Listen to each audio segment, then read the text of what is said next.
بلوچستان میں دیکھ لیں, خیبر پختونخوا میں دیکھ لیں, اس میں خود فوج کی اپنی خواتین ہیں, مائیں ہیں, جن کے اپنے 3 سے 5 فوجی روزانہ کے حساب سے شہید ہوتے رہے.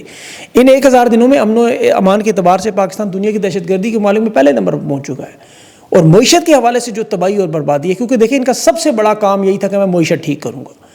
وہ حالات آپ دیکھ لیں, پاکستان کی 78 سال کی تاریخ کو اٹھائیں اور آج کے حالات اٹھائیں, اور عمران خان کی حکومت کے دور سے لے کے اب تک دیکھیں. پہلے قرضے ہی اٹھا لیں, صرف 180 ارب ڈالر عمران خان کے دور میں تھے, جس میں سے عمران خان 85% قرضے واپس کر کے 17 ارب ڈالر خزانے میں چھوڑ کے معیشت کو 6.2% پر چھوڑ, پیٹرول, بجلی, گیس, تمام مصنوعات کی قیمتیں عوام کی پہنچ میں تھیں. آج 1000 دنوں کے بعد آرمی چیف کے آپ دیکھیں قرضوں میں 75% اضافہ, یہ 430 ارب ڈالر تک پہنچ گئے, یعنی 250 ارب ڈالر کا اضافہ. اور سب سے بڑی تباہی جو ہے وہ اندرونی قرضوں میں, گردشی قرضوں میں. پاکستانی روپے کی قدر اتنی بری طرح گر چکی ہے کہ افغانستان, نیپال, بھوٹان, بنگلہ دیش یا افریقہ کے ممالک سے بھی نیچے چلے گئے. اور یہاں عمران خان کی حکومت پر یہ الزام لگاتے رہے ملک کو دیوالیہ کر رہے ہیں. آج 3 سال ہونے کے بعد حالات ہے کہ ہر 3 مہینے بعد ملک دیوالیہ ہونے سے بچنے پر جشن منایا جاتا ہے. اور یہ پاکستان کی صورتحال اتنی خطرناک ہے کہ انتہائی کمزور, مقروض اور غیر مستحکم ریاست بن چکی ہے, جس میں تمام ادارے آپ اٹھا کے دیکھیں کہ تباہ و برباد ہو گئے. سرمایہ کاری پاکستان میں پچھلے 50 سال سے سب سے نیچے ہے. دنیا کی تمام بڑی بڑی کمپنیاں پاکستان چھوڑ گئیں. پچھلے 2 سالوں میں کوئی ایک بھی قابل ذکر سرمایہ کار کمپنی بڑی پاکستان میں نہیں آئی. کیا میں پاکستان سے لے کر اب تک اگر آپ دیکھیں تو دنیا کی سب سے بڑی جو پاکستان کی ہجرت ہے وہ ابھی ان 1000 دنوں میں ہوئی, جسے برین ڈرین کہا جاتا ہے معیشت میں, یہ ایک برین گین مانتے ہیں. 78 سال کی تاریخ میں سب سے بڑے فراڈ اور کرپشن کی داستانیں خود ان کے اپنے آڈیٹر جنرل کی رپورٹ میں آپ دیکھیں. 3,75,000 ارب کی کرپشن جو مجموعی قومی پیداوار کے اس سے بھی زیادہ ہے, جی ڈی پی سے بھی زیادہ ہے, قومی بجٹ سے 27 گنا زیادہ ہے. اور خبر کس نے دی؟ ان کے اپنے صحافی انصار عباسی نے اسٹیبلشمنٹ کی. وہ کہہ رہے ہیں یہ اتنے خطرناک اعداد و شمار ہے کہ 375 خرب کی جو بقاعدگیاں ہیں, کہ کیونکہ پاکستان کی جی ڈی پی 110 خرب کے قریب ہے. 2024 کا وفاقی بجٹ نکالیں وہ 14 خرب کے قریب تھا. یہ اتنا بڑا بلنڈر, اتنا بڑا یہ ایسا لگتا ہے کہ حساب کتاب میں غلطی کوئی زیرو فالتو آگے پیچھے لگ گئے ہیں. لیکن چونکہ آڈیٹر جنرل کا دفتر ہے, وہاں ان سے پوچھے تو وہ کہتے ہیں ہمیں تو کوئی حیرانگی نہیں, یہ تو بالکل واقعی بجٹ کی کل رقم سے بہت زیادہ ہے. اور یہ صدر آصف زرداری نے منظور بھی کیا اور پارلیمنٹ کے سامنے رپورٹ بھی جانے والی ہے. ابھی جو پچھلی پنجاب کی آڈیٹر جنرل کی رپورٹ آئی اسے پارلیمنٹ نے وصول کرنے سے انکار لیا. وہ آپ نے دیکھے ہوں گے پلندے لگے ہوئے. تو آرمی چیف کے لائے ہوئے لوگوں کی جو کرپشن کی داستانیں ہیں وہ تو اس لیول پہ کہ بی بی سی کا حصہ بن رہی ہیں. مریم نواز کا جاپان کا جو دورہ ہے صرف اسے آپ اٹھا کے دیکھیں, جس میں کروڑوں روپیہ خرچ کیا گیا چند ٹک ٹاکر سہیلیوں کو, کنیزوں کو, ملازمین کو جو لے جا کے وہاں مساج کرانے والے, مالش کرنے والے مریم نواز کے بیگ اٹھانے والے تو الگ ہیں. یہ لوگ لے جا کے جاپان میں, جہاں جاپانی بھی حیران پریشان ہے کہ یہ دنیا کا کون سا امیر ترین ملک ہے بھائی جس کا اتنا بڑا وفد صرف مشوروں کے لیے, ہمارے کام دیکھنے کے لیے آ گیا. اگے چاچا وہ تھے وہ ٹیکنالوجی سیکھے گئے. یہ پہلے بھی کینسر علاج چین سے لائی تھی, آپ کو یاد ہوگا. ان کے آپ تمام منصوبوں کی لسٹ اٹھا کے دیکھیں, ایک ایک منصوبہ وہ بند ہو چکے ہیں سارے. وہ اشتہار بنا, تصویر بنی, اس پہ بند. ایئر فورس کے جہاز کو ایک ٹیکسی بنایا ہوا ہے کمرشل فلائٹ کی بجائے. اور تینوں صوبوں میں جو تباہی و بربادی ہے, یہاں انہیں مال مفت دل بے رحم کی طرح لوٹایا جا رہا ہے. وجہ کیونکہ اسحاق ڈار وزیر خارجہ ہے, چچا ان کا وہ وزیر اعظم ہے, اور بھائی ان کے آپ کو پتہ ہے سارا معاملہ. اب پوری دنیا میں جس طرح گھمایا پھرایا جا رہا ہے, ان 1000 دنوں میں اتنی بڑی نائلیاں آئی ہیں کہ دیکھیں 12 صوبوں کی واردات بھی سامنے آئی. وہ کیا کہ جنید صفدر کے لیے الگ صوبہ بنا لیں تاکہ وزیر اعلیٰ کے لیے سیاست کے طور پہ وہاں تیار کیے جائیں. اور سندھ میں پیپلز پارٹی کا زور توڑنے کے لیے, بلیک میل کرنے کے لیے انہیں بلوچستان اور کے پی میں وسائل پر قبضے کے لیے یہ 2-3 خاندانوں کی اسٹیبلشمنٹ سے مل کے واردات. اور باقی صوبوں کی محرومی کا اندازہ آپ صرف اس سمیع دین بلوچ کے انٹرویو کی اس بات سے لگائیں کہ وہ کہتی ہے ہمیں رشک آتا ہے ان لوگوں پر جن پر اپنے پیاروں کی قبریں جن کے پاس ہیں, کیونکہ وہ زندہ لوگ نہیں مانگ رہے. وہ کہہ رہے ہیں ہمیں قبریں دیں, ہم وہاں جا کے کم از کم رو سکیں. ہمارے پاس تو کہتی ہیں یہ سہولت بھی نہیں ہے, ہمیں تو اپنے لوگوں کی لاشیں تک نہیں دی جاتی. تو یہ احساس محرومی ہے جس کا وہ جسٹس عطر من اللہ بھی چیخ کے ذکر کر رہا تھا کہ بلوچستان کی مائیں بہنیں بیٹیاں سڑکوں پر بیٹھی ہیں پاکستان کے سب سے بڑے صوبے کی رقبے کے اعتبار سے. انصاف کے یہ حالات ہے کہ سپریم کورٹ کا جج چیخ رہا ہے کہ ہم سب مجرم انسانی بنیادی حقوق کا نوٹس جو نہیں لے رہے, اور یہ واقعی ان کے ججز کی حلف میں شامل ہے. اگر یہ نوٹس نہ لیں تو قانونی اعتبار سے یہ مجرم ہے. اب آرمی چیف کے 1000 دنوں کی تاریخ میں آپ دیکھیں, جمہوری جو بات کرتے ہیں الیکشن کے بارے میں, سب سے بدترین الیکشن ہوئے. 17 سیٹیں جیت کر 170 والے اقتدار میں قبضہ کر گئے, قومی, صوبائی, سینٹ سمیت. یہ پاکستان کے واحد الیکشن ہے کہ الیکشن کے بعد بھی بلکہ 3 اپوزیشن لیڈر نہل کر کے سزائیں. یہ کبھی پاکستان کی تاریخ میں ایسا نہیں ہوا. ابدو قانون ایک بنا تھا وہ جو ایوب خان کا تھا. میڈیا کے حالات آپ دیکھیں, 150 قریب صحافی جو مقدمات, گرفتاریاں, ملک چھوڑنا, صحافیوں کی شہادتیں.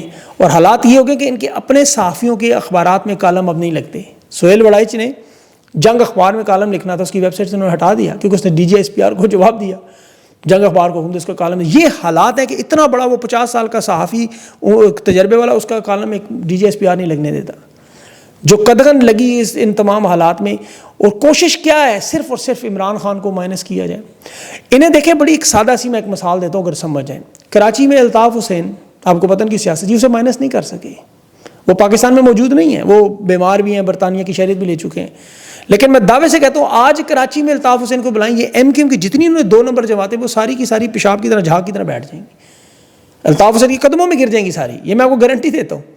یہ یہاں عمران خان کو مائنس کرنے کی بات کرتے ہیں، جس کی چاروں صوبوں بلکہ بنگلہ دیش ہندوستان تک عوامی لیڈر ہے. وہ عمران خان تو نہیں کہ ملک چھوڑ کر گیا نا، وہ تو نہ ڈیل کی، نہ جھکا، نہ بھکا، نہ بھاگا.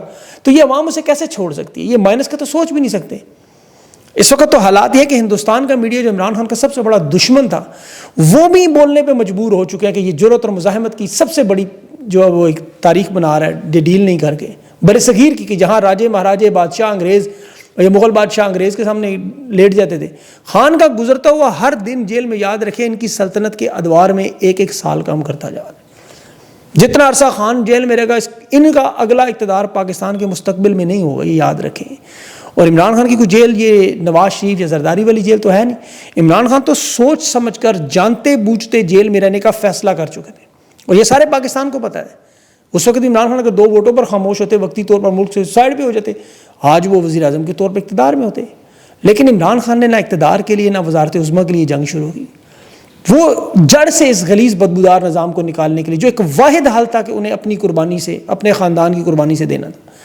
اب عمران خان کے خاندان کی اب ایک تصویر میں نے ابھی پوسٹ کی، میں دیکھ رہا تھا، اس میں علیمہ خان، دونوں ان کے بیٹے حسان نیازی اور عمران خان خود اس تصویر میں ہے. وہ سارے لوگ آپ دیکھیں نا، ان کی تعلیمی قابلیت کو ایک سائڈ پہ کریں تو یہ دنیا کے تمام بڑے بڑے اداروں سے پڑھے لکھے پاکستان کے خوبصورت نفیس پرامن لوگ، جن کے خاندان کے فوج پاکستان کے لیے شہید بھی موجود ہے، غازی بھی موجود ہے، ونگ کمانڈر ہے اس کے شارز کے والد رہ چکے ہیں، ڈاکٹرز موجود ہیں، وکلا ہے، ممتاز تاجر ہیں. عمران خان جیسا شخص جو پاکستان کی پہچان ہے، پاکستان کی پہچان عمران خان ہے، سب جانتے ہیں. آج قتل، دہشت گردی، غداری، آپ کوئی جرم لے لیں پاکستان کا جو کسی کتاب یا قانون میں آپ کو ملتا ہے وہ ان کے اوپر لگا ہوا ہے. ان کا بس چلے تو ہندوستان کا ٹاڈا بھی ان کے اوپر لگا دیں.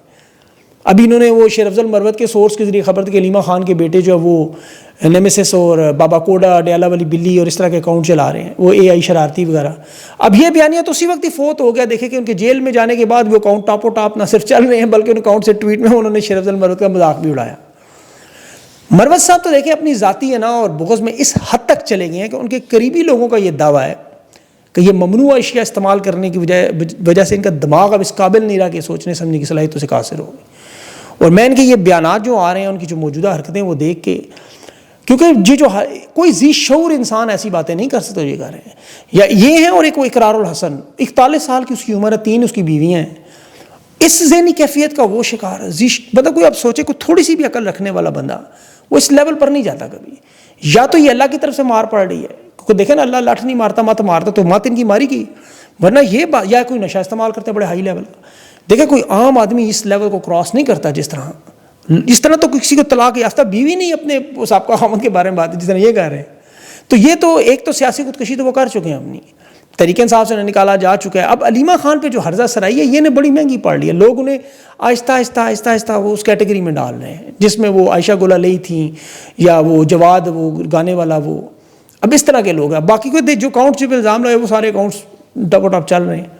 اب یہ وہی بیانیہ ہے جو اسٹیبلشمنٹ، اور اب تو یہ باقاعدہ لوگوں کو ان کی میں دیکھ رہا دھمکیاں تھی کہ آپ کو جو اسٹیبلشمنٹ کو یا اداروں کو آپ کے اوپر کارروائی کرنی چاہیے. میں حیران ہوں، یہ وہی ادارے ہیں جو ان کے پیچھے پڑے ہوئے تھے، انہیں کہنا ان کے اوپر کارروائی کریں. مطلب یہ سمجھ سے بالاتر چیزیں. اور اقرار الحسن صاحب کو تو اللہ معاف کرے، انہیں تو ہدایت، ان کا کوئی قریبی کوئی بندہ جاننے سننے والا دیکھ رہا ہو تو انہیں سمجھائے کہ یہ تھوڑی بہت جو رہ گئی ہے ان کی، آپ کو پتہ ہے کہ پہلے انہوں نے اپنی یہ لٹیا ڈبوئی ہے اس چکر میں، اور وہ تاریخ میں ان تمام لوگوں کا انجام دیکھیں گے جنہوں نے کیا.